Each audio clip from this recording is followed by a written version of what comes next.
Hello guys, welcome to my another video. Ngasidi mayam jam thina nungai ba video am pura sere medam aduga video se sanga ga hantopi gino subscribe to sambiramo anuba video upload to matam da notification la ungna badam ta adu video se hongna ba tawse aina video nama ba adum nong se dum churani yade to minse ma ga paise laishabi ga mau nahaga wari saba nungai ba kanane heli hairam comment da Laishabigina magina pana ko duka maugina magi mapuroibana moi to podum awanunga sajar khoi yaugum aidi chamchamna magi thamoido sengbra yenge na ngasai unna hoba nupido kanano hanglubani ado uradi nasana khangna lapthokro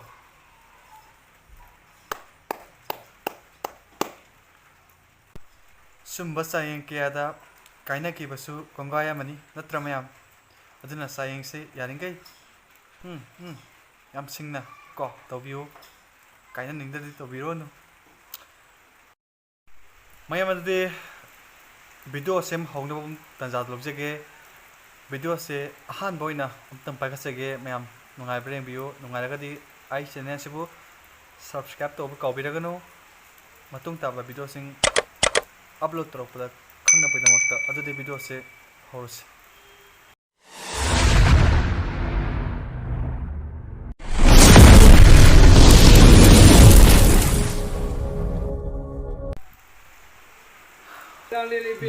khambat thoibigi hongde ni moni wai sanai lai lamja khamba magi malanja leiba ngamaroi lai ra jarasu nisata daba afaba nupa tik tik laudina leijage panthau abudi faida hai doina kumda leyu hai bani chami nisasa daba ko humang manam namasu humang manam namadoi leijage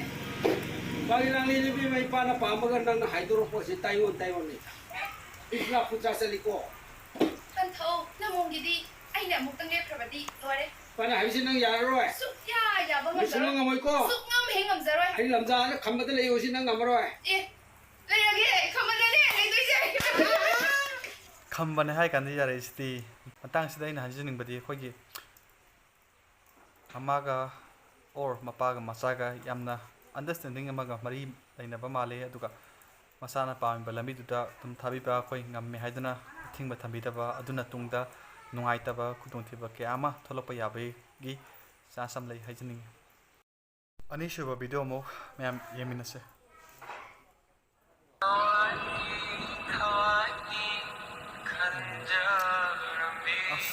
Sumba video se kaya mo yengaroi kan manipuro ini sumba je oi kai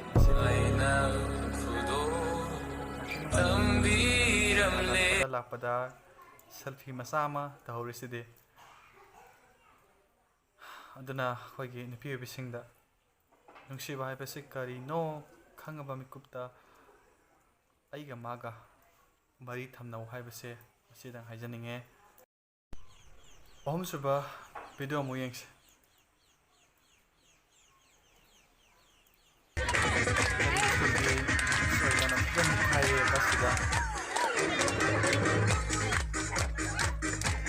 Itu malah yang naik yang itu nungaini hari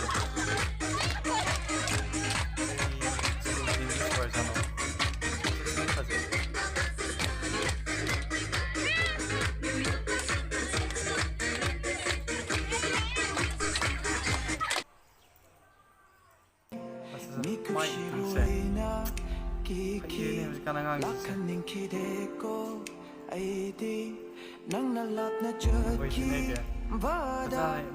oi hoga daura mananaga nekhaijidi nang nalap na chutki bada option A nangi option ani khalai option A nanga nang nupiga na punsi chupagi lemina doiba and option B I do option B kala option B Winning mo option B kala option B kalau ko option B kalau berarti mana tayo dasa je hayeng taja hojani phunai male ne moje pi se ne ngak tani nei ba dai phunna ne me gi da ngak noi de ai je ani thok pa ya de noi phunna ne ha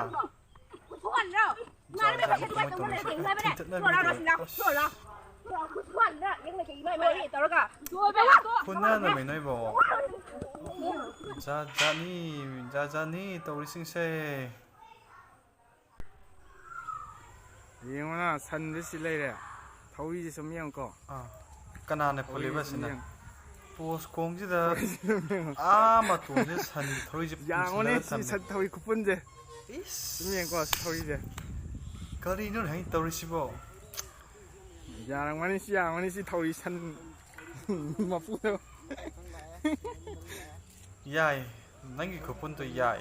ai yai mai pun ge ne matung da zo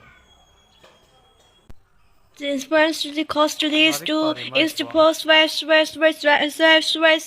my, can you see there? asang ba asai yam je khang ji de hoje exam tori kang da de ga to je ge smai pa bio lai se asang ba yaw de to bio yai mai ko pa je hai horen amtang to bio yaw de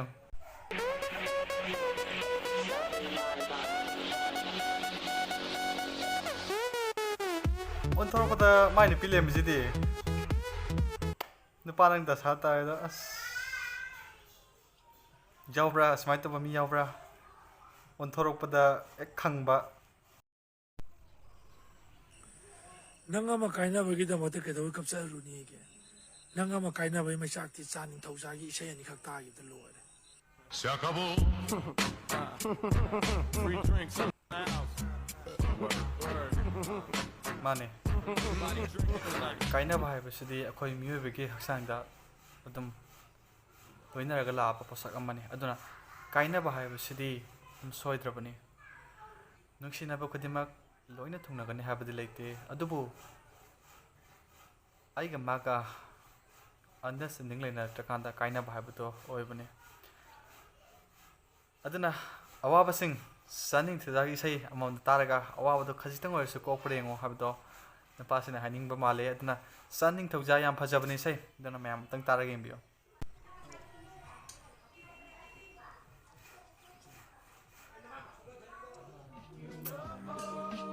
kari gino mena na idang khatang happy do bo mi saw dana ikai nu siya na hawa krasi kamai kham amta nang idang khajitang happy dana se sak chami na ba ya ba minute video se aniyam khak lokhat sarga video se lo sinjana ba khona ge adu video home se reels video ina lokhat sage video se yengna ba tawse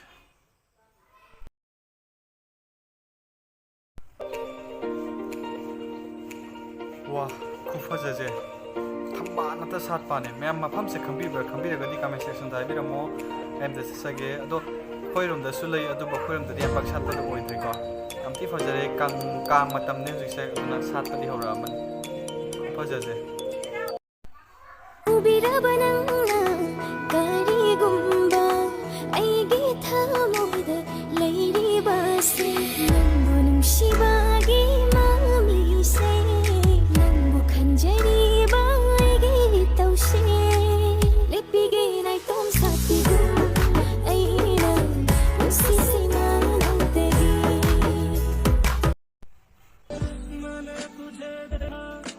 so mi rona taga kino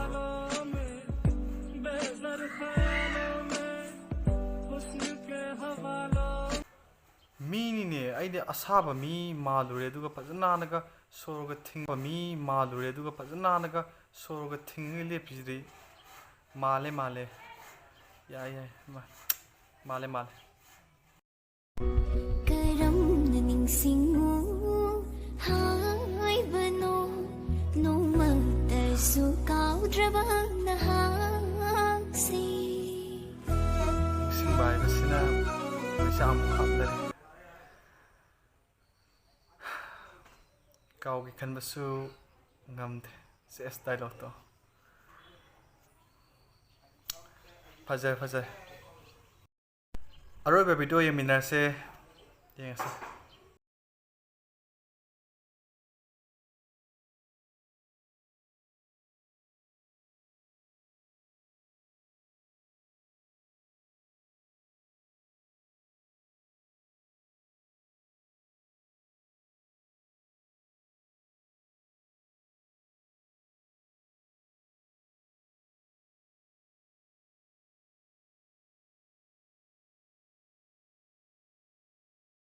talent ꯌꯥꯝ ꯂꯩꯕꯅꯤ ꯚꯤꯗꯤꯑꯣꯁꯦ ꯃꯇꯥꯡ ꯁ꯭ꯋꯥꯏꯗ ꯂꯣꯏꯁꯤꯟꯖꯔꯒꯦ ꯑꯗꯨꯒ ꯑꯩꯒꯤ channel ꯑꯁꯤꯕꯨ subscribe ꯇꯧꯕ ꯌꯥꯎꯗꯕ ꯑꯣꯏꯔꯒꯗꯤ ꯁꯕꯁꯀ꯭ꯔꯥꯏꯕ ꯇꯧꯁꯟꯕꯤꯔꯣ ꯁꯤꯌꯔ ꯇꯧꯕꯤꯔꯝꯃꯣ ꯂꯥꯏꯛ ꯇꯧꯕꯤꯔꯝꯃꯣ ꯃꯇꯨꯡ ꯇꯥꯕ ꯑꯞꯂꯣꯗ ꯚꯤꯗꯤꯑꯣꯗ ꯈꯪꯅꯕꯒꯤꯗꯃꯛꯇ ꯑꯗꯨꯗꯤ ꯚꯤꯗꯤꯑꯣꯁꯦ ꯂꯣꯏꯁꯤꯟꯖꯔꯒꯦ